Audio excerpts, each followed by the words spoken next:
Bible in a Year Live, Chronological Project, Week 10, Day 2, Contemporary English Version. Israelites worship Baal. While the Israelites were camped at Acacia, some of the men had sex with Moabite women. These women then invited the men to ceremonies where sacrifices were offered to their gods. The men ate the meat from the sacrifices and worshipped the Moabite gods. The Lord was angry with Israel because they had worshipped the god Biayl.Project. So he said to Moses, "Take the Israelite leaders who are responsible for this and have them killed in front of my sacred tent where everyone can see. Maybe then I will stop being angry with the Israelites." Moses told Israel's officials, "Each of you must put to death any of your men who worshipped Baal."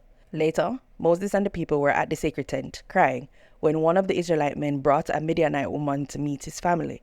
Phinehas, the grandson of Aaron the priest, saw the couple and left the crowd. He found a spear and followed the man into his tent, where he ran the spear through the man and into the woman's stomach.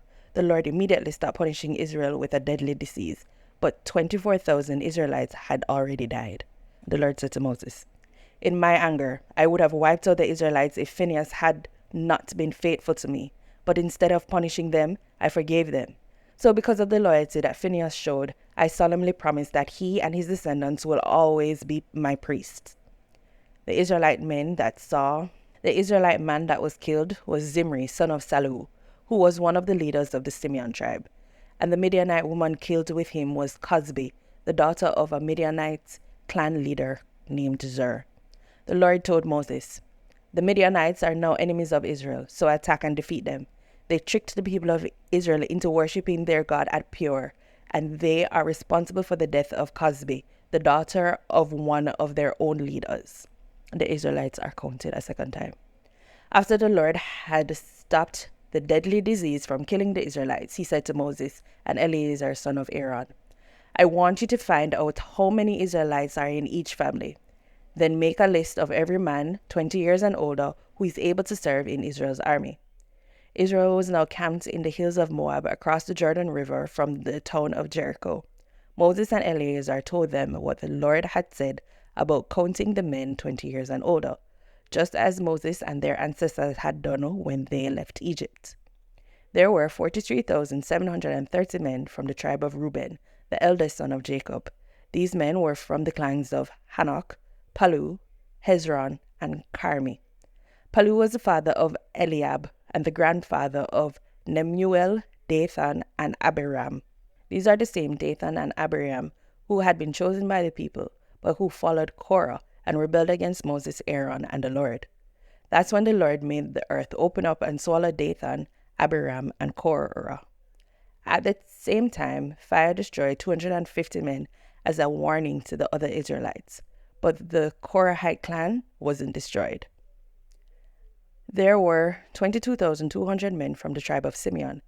They were from the clans of Nemuel, Jamin, Jachin, Zerah, and Shaul.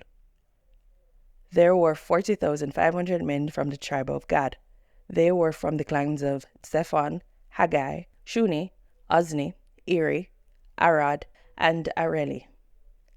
There were 76,500 men from the tribe of Judah. They were from the clans of Shelah, Perez, and Zerah, as well as Hezron and Hamul, whose ancestors were Perez. Judah's sons and Amnon had died in Canaan. There were 64,300 men from the tribe of Issachar. They were from the clans of Tola, Puvah, Jashub, and Shimron. There were 60,500 men from the tribe of Zebulun. They were from the clans of Sered, Elon, and Jalil. There were 52,700 men from the tribe of Manasseh, son of Joseph. They were from the clan of Machir, the clan of Gilead his son, and the clans of his 6 grandsons, Ezer, Helek, Azriel, Shechem, Shemida, and Hefer. Zelophehad, son of Hefer, had no sons, but he had 5 daughters, Mala, Noah, Hagla, Milcah, and Tirzah. There were 32,500 men from the tribe of Ephraim, son of Joseph. They were from the clans of Shuletha, Besher, Tahan, and Eran, the son of Shuthelah. There were 45,600 men from the tribe of Benjamin. They were from the clans of Bela, Ashbel, Ahiram, Hufam, as well as from Ard and Naaman, the sons of Bela. There were 64,400 men from the tribe of Dan. They were all from the clan of Shuham. There were 53,400 men from the tribe of Asher. They were from the clans of Imnah, Ishvi, and Beriah, and from the two clans of Heber and Malkiel, the sons of Beriah. Asher's daughter was Serah. There were 45,400 men from the tribes of Naphtali. They were from the clans of Jazir, Jazeel, Juni, Jezer, and Shillem. The total number of Israelite men listed was 601,730. The Lord said to Moses, "Divide the land of Canaan among these tribes according to the number of people in each one. So the larger tribes have more land than the smaller ones. I will show you what land to give each tribe, and they will receive as much land as they need, according to the number of people in it." The tribe of Levi included the clans of Gershonites, Kohathites, Merarites, as well as the clans of Libni, Hebron, Mali, Mushi, and Korah.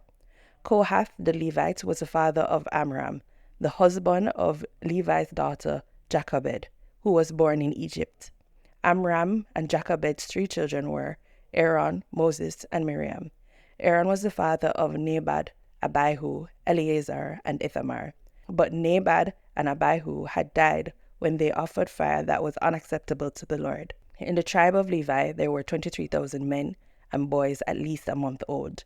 They were not listed with the other tribes because they would not receive any land in Canaan. Moses and Eleazar counted the Israelites while they were camped in the hill of Moab, across the Jordan River from Jericho. None of the people that Moses and Aaron had counted in the Sinai desert were still alive, except Caleb, son of Jephunneh, and Joshua, son of Nun. The Lord had said that everyone else would die there in the desert.